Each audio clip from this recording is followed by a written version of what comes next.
Hi friends, ఈ రోజుల్లో smart ఫోన్లకి టీవీలు చూడడానికి ఎంత అలవాటు పడినా, టెక్నాలజీ ఎంత అభివృద్ధి చెందినా కూడా మన ఆడియో కథలకు ఉన్న ప్రత్యేకత ఏమాత్రం తగ్గలేదు ఫ్రెండ్స్. ఎందుకంటే పాత రోజుల్లో కూడా కథ చెప్తానే అన్నం తింటామని పేచీ పెట్టే పిల్లలు, కథ చెప్తేనే నిద్రపోతామని మారం చేసే పిల్లలు ఉన్నారు. ఇప్పుడు కూడా ఆ ప్రత్యేకత తగ్గలేదు ఫ్రెండ్స్. ఎక్కడ స్మార్ట్ ఫోన్లు, టీవీలు, టెక్నాలజీ ఎంత అభివృద్ధి చెందినా కూడా కథ చెప్పమని అడిగే పిల్లలు ఇంకా ఉన్నారు, అలా వినే పెద్దవాళ్ళు ఉన్నారు. నాకు చదవడం అన్నా వినడం అన్నా చాలా ఇష్టం ఫ్రెండ్స్. నాలాగే ఇంకా చాలామంది ఉన్నారని, నా ఛానల్ని సబ్స్క్రైబ్ చేసి నన్ను ఎంకరేజ్ చేస్తారని ఆశిస్తూ ఈ ఛానల్ స్టార్ట్ చేస్తున్నాను. ఈరోజు నేను చదివే కథ పేరు కీచు కీచు పిశాచాలు.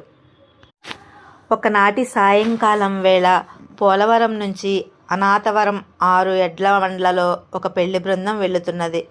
అక్కడి ఉమారామలింగేశ్వర ఆలయంలో పెళ్లి జరిపిస్తామని ఆడపెళ్లి వారికి మొక్కు ఉంది. అన్ని బండ్లకు వెనకగా వస్తున్న ఎడ్ల బండిలో వంటవాళ్ళు సారెబుట్టలతో సర్దుకున్నారు. బండ్లన్నీ అనాథవరానికి కొంత దూరంలో ఉండగా వంటవాళ్లకు పెద్ద సున్ని ఉండల బుట్ట వెంట తేవడం లేదని తెలియవచ్చింది. అతను ప్రక్కన ఉన్న రామబ్రహ్మం అనేవాడి భుజం తట్టి, ఒరే, ఇక్కడ ఉన్న వాళ్ళలో నువ్వే 25 నవయువకుడివి. మిగతా వాళ్లకు గాడిపోయేల దగ్గర నిలబడి వంటలు చేసే ఓపిక తప్ప అలా కాలు చాసి 4 అడుగులు వేసే ఓపిక పోయింది. నువ్వు తిరిగి మన ఊరు వెళ్ళి అటక మీదున్న సున్ని ఉండల బుట్ట తీసుకుని ఏదైనా బాడుగు బండిలో రేపొద్దున్నే బయలుదేర్రా.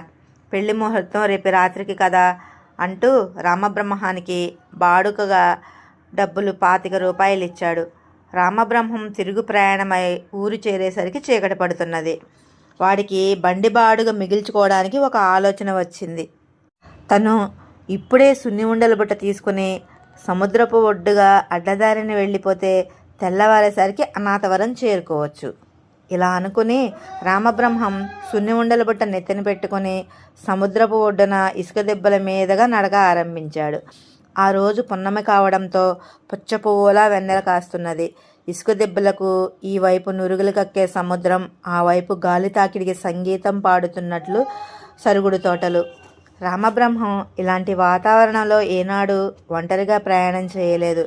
వాడు బిక్కుబిక్కుమంటూ సముద్రం కేసి అటు ఇటు సరుగుడి చెట్లకేసి తల తిప్పి చూస్తూ కొంత దూరం నడిచి ఆయాసంతో ఒక చోట బుట్ట పక్కన పెట్టుకుని కూర్చున్నాడు.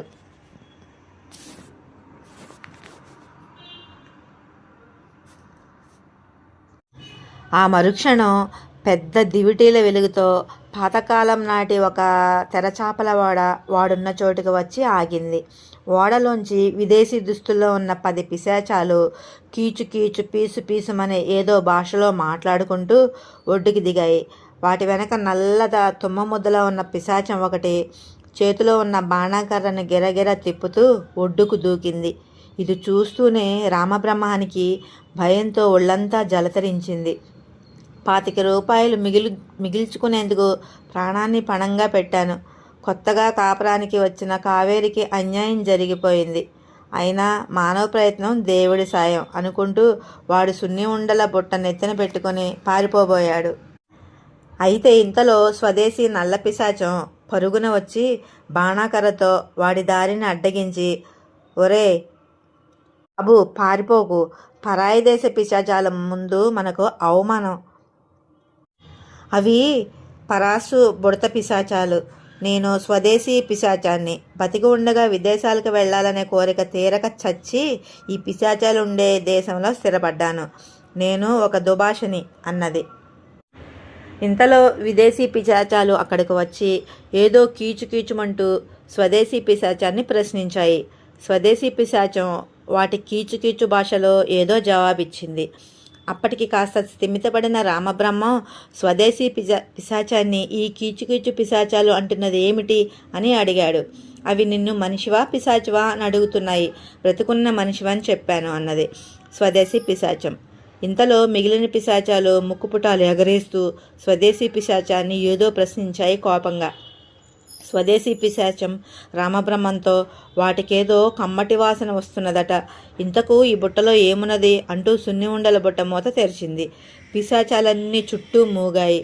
స్వదేశీ పిశాచం కోపంగా బుట్టలోంచి సున్ని ఉండలు తీసి వాటికి ఇస్తూ, ఇవి మా దేశపు పెళ్లి పిండి వంటలు, రుచి చూడండి అన్నది. విదేశీ పిశాచాలకు సున్ని ఉండల రుచి అద్భుతంగా ఉన్నది. వాటిలో బాగా ఒడ్డు పొడుగు ఉన్న పిశాచం మిగిలిన పిశాచాలను కసురుతూ బుట్టలో మిగిలి ఉన్న సున్ని ఉండలను మూట కట్టుకుని కీచు స్వదేశీ పిశాచానికి ఏదో చెప్పింది. స్వదేశీ పిశాచం రామబ్రహ్మంతో, నాయకుడి పిశాచానికి సున్ని ఉండల రుచి పరమాద్భుతంగా ఉన్నదట. బ్రతికున్నట్టయితే ఈ దేశానికి వచ్చి ఇవి తినే అదృష్టం కలిగేది కదా అంటున్నాడు. మహా గొప్పగా అన్నది. ఈ పరాయి దేశ పిశాచం అదృష్టం నా దురదృష్టం కాబోతున్నది. రేపు పెళ్లివారి సారెలోకి సున్ని ఉండలు అందించకపోతే మా వంటవాళ్ల పెద్ద అట్లకాడ ఎర్రగా కాల్చి నా ఒళ్ళంతా వాతలు పెట్టేస్తాడు అంటూ రామబ్రహ్మం తలబాదుకోసాగాడు. స్వదేశీ పిశాచం నుంచి సంగతి తెలుసుకున్న నాయకుడి పిశాచం ఖాళీ బుట్టలను తీసుకుని ఓడకేసి ఎగిరిపోయి క్షణాల మీద తిరిగి వచ్చి బుట్టను రామబ్రహ్మం ముందు పెట్టింది.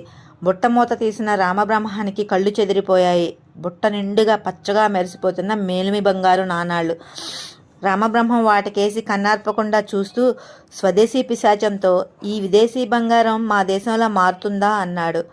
దానికి స్వదేశీ పిశాచం పొట్ట చెక్కలయ్యాలన్నవి, ఒరే అమాయకుడా, బంగారానికి స్వదేశం విదేశం అంటూ హద్దులు లేవు.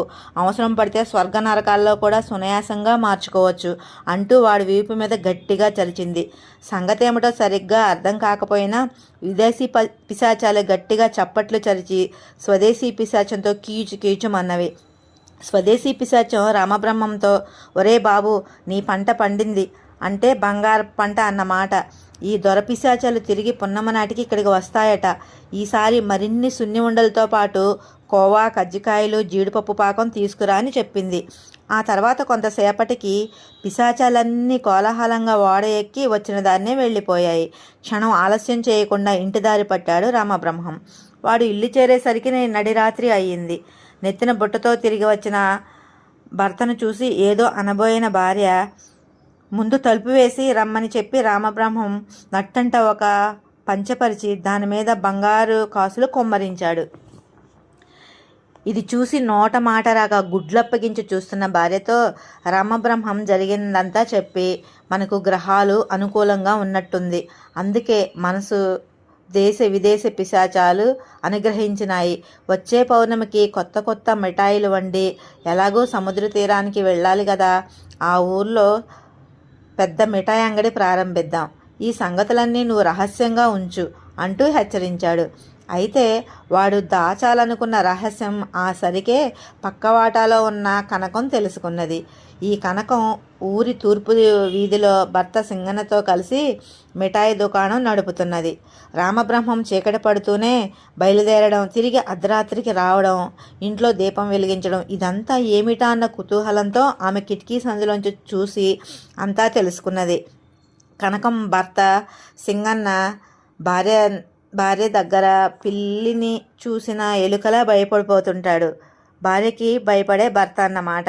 కనకం అతడికి 4 మాటల్లో సంగతి చెప్పి, రాబోయే పున్నమికి కీచు పిశాచాల దగ్గరకు బండెడు పిండి వంటలు పట్టుకుపోయి బండి నిండా బంగారు కాసులు తెచ్చుకుందాం అన్నది. అదేమంత కష్టం, అలాగే చేద్దాం అన్నాడు సింగన్న తలూపుతూ. కనకం కస్సుమంటూ, పుట్టిన బుర్రోపకు, ఆ సమయంలో రామబ్రహ్మం సముద్ర తీరానికి రాకూడదు, అందుకే మనం ఇలా చేయాలి అంటూ భర్త చెవిలో ఏదో రహస్యంగా చెప్పింది. భార్య చెప్పిన ప్రకారం సింగన్న పౌర్ణమికి 3 రోజులుందనగా పట్నం వెళ్ళి మరొక్క రోజుందనగా తిరిగి వచ్చి రామబ్రహ్మం భార్యతో, మీ అమ్మకు బాగా జబ్బు చేసింది, పరిస్థితి కింద మీదుగా ఉంది, ఈ సంగతి నీకు చెప్పేందుకు పనివాడిని అప్పుడే పంపారే, వాడింకా కబురు దించలేదా మీకు అన్నాడు. ఈ వార్త వింటూనే రామబ్రహ్మం భార్య పుట్టెడు దిగులుతో పట్నం బయలుదేరిపోయారు. కనకం తన పథకం పారినందుకు సంతోషించి ఒక బండి నిండుగా మిఠాయిలను నింపుకొని సింగన్న తోడు రాగా పున్నమి రాత్రి కీచు పిశాచాలు వచ్చే సముద్ర తీరానికి వెళ్ళింది. బాగా పొద్దుపోయాక పిశాచాల వడ దివిటీల వెలుగులో తీరం చేరింది. స్వదేశీ పిశాచం బాణాకరతో ఆసరాగా వంగి నడుస్తూ కనకం వాళ్ళ దగ్గరకు వచ్చి, ఆ కుర్ర కుంక ఏడి అన్నది. కనకం తడుముకోకుండా, ఆ కుంకగాడికి కళ్ళు నెత్తికొచ్చాయి, కీచుకీచు పిశాచాల మీద భక్తి గౌరవాలతో మేము బండెడు మిఠాయిలు తెచ్చాం అన్నది. దానికి స్వదేశీ పిశాచం చిన్నగా మూలిగి, ఇంకెక్కడ మిఠాయిలు, ఇంకెక్కడ కీచుకీచు పిశాచాలు, వాడు తెచ్చిన సున్ని ఉండలు తిని ఏనాడు అలాంటివి తినే అలవాటు లేకపోవడంతో పిశాచాలన్నీ జబ్బు పడిపోయినాయి, చచ్చిపోయినాయి. వాళ్ళ నాయకుడు నన్ను తరిమేశాడు, నాకిక ఈ స్వదేశమే గతి అంటూ కుంటుతూ ఎగిరి దూరంగా ఉన్న సరుగుడు తోటలోకి వెళ్ళిపోయింది. ఇది చూసి సింగన్న, కనకం, మన దురాశే మనల్ని చెరిపింది. ఉన్న డబ్బు చాలక అప్పు కూడా చేసి బండెడు మిఠాయిలు తయారు చేశాం అన్నాడు 2 చేతులతో తల పట్టుకుంటూ సింగన్న. జరిగిన దానికి ఒక్క క్షణం నివ్వెరపోయి, ఇక వదులు, ఇప్పట్లో మన ఊరు ముఖం చూడలేము, మా పుట్టింటికి పోయి కొన్నాళ్ళు ఉందాం అంటూ మిఠాయిలున్న బండికేసి బయలుదేరింది కనకం. సింగన్న తల ఉంచుకుని భార్య వెనక నడిచాడు. దురాశ దుఃఖానికి చేటు, ఉన్నదానితో సంతృప్తి పడాలనేది ఈ కథలో నీతి. చిన్నపిల్లలకైతే చెప్పండి, పెద్దవాళ్ళకి తెలుసు అనుకోండి. Boy friends. ఈ కథ మీకు నచ్చితే నా ఛానల్ని సబ్స్క్రైబ్ చేసి లైక్ చేయండి ఫ్రెండ్స్. Bye friends.